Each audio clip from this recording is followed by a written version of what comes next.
So when my son was diagnosed with autism, ADD, ADHD, insomnia disorder, which I didn't even know what that was, a month before he was 2 years old, I immediately had what a lot of people call, the shattering of your dreams. You have all these dreams and ideas and goals of what you think your child's going to be. And you start focusing on this diagnosis that this child has, and it kind of segues everything.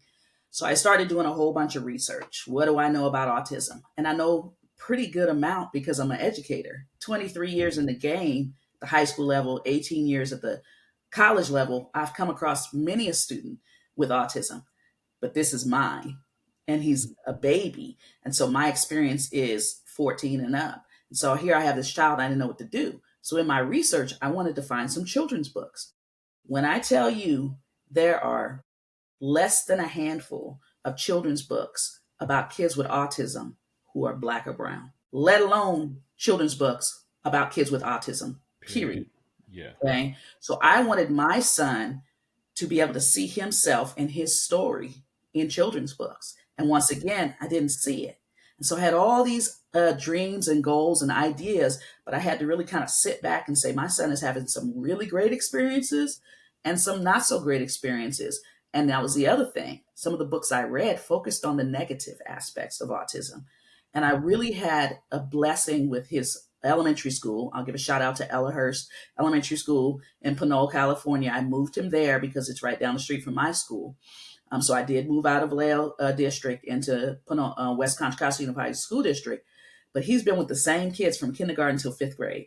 And when I tell you those kids take care of that boy, they are like his little family. They protect him. They love him. And he had some really, really great experiences. And I wanted to, once again, chronicle that. And I wanted to show how, it's not always about stemming repetitive behavior. It's not always about tantrums. It's not all about sensory overload. Sometimes it's two little kids who are friends and they're having a wonderful experience. Sometimes it's about everybody going to a field trip. Sometimes it's about the relationship between my son, who still doesn't understand death, and his grandfather, and how he's navigating or not navigating the loss of his grandfather. Those type of stories need to be told because parents of neurodivergent children do not always have someone that they can relate to. So it was for my son to be able to see himself in children's literature as a Black child growing up with autism, but it was also for those parents to be able to have that book to show to their kids because it's just not out there. So that was the catalyst for that. I wanted to make sure that there were more representation for Black kids with autism. Sticking to the script. Amplify Our Voices is on your shirt, and Mhm. you are amplifying his voice. You are amplifying the voice of many like him that are underserved and underheard. Like you said, there weren't any books that you could find that represented him. Very few. You count them on one hand. Mhm.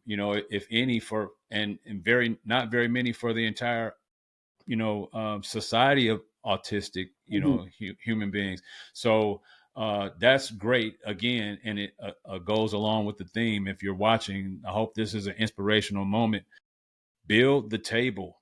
Build Mhm. the table you want to eat at. You know what I'm saying? Build the table you want your friends and family to eat at.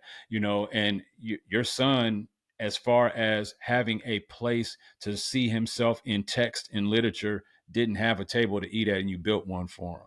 Definitely. And for those other families out there who might not write the book but need to have access to that information. So that's very commendable, Michele. Thank you for doing that. I commend you for that work.